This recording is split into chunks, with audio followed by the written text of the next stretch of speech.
Hey, I'm Dan Harris, and here's what I'm fixated on this week. A little something called pessimism porn. That is a term coined by the good folks over at New York Magazine, and it refers to the fact that there are a lot of people who've become addicted to reading apocalyptic news about the economy online. People are logging on to read all sorts of dire predictions about a new Great Depression, breadlines, riots, you name it. So right now I'm going to introduce you to two of the leading purveyors of pessimism porn. It's jive talk. That is Gerald Celente. He is a trend forecaster who is credited with predicting everything from the fall of the Soviet Union to the war in Iraq to the crash of 1987 to the dot-com bust and, very early on, the housing collapse. America's heading for an economic 9/11. This isn't about dark clouds. This is about reality.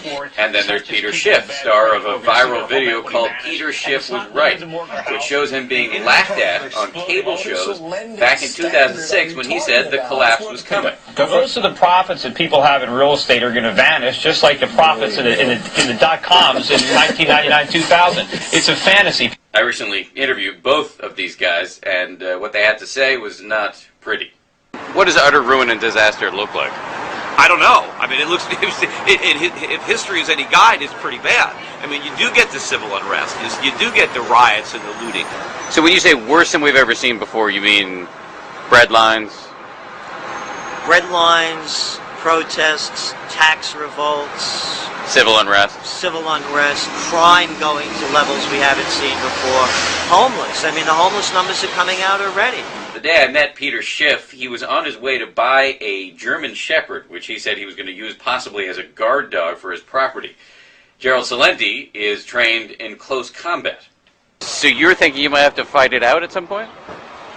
You don't know what's going to happen with people losing their minds the way they are. People go over the edge. As a Bronx boy, my saying is when people lose everything and they have nothing left to lose, they lose it.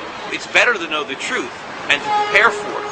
You know, it's better, you know, to other than just living in a delusion, right? If you're forewarned, you're better off. I say this with respect. You seem like a nice guy, but you're kind of a bummer to talk to.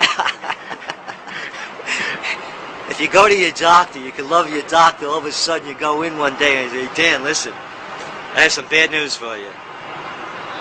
He tells you a diagnosis you might not want to hear.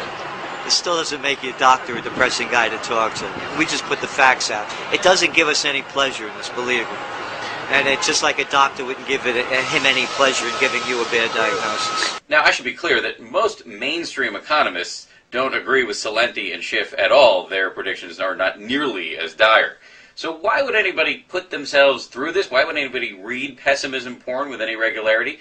Well, porn addicts that I've spoken to say that it helps you feel smarter than most of the other average Joes because it gives you a sense that you know what's coming when most other people don't.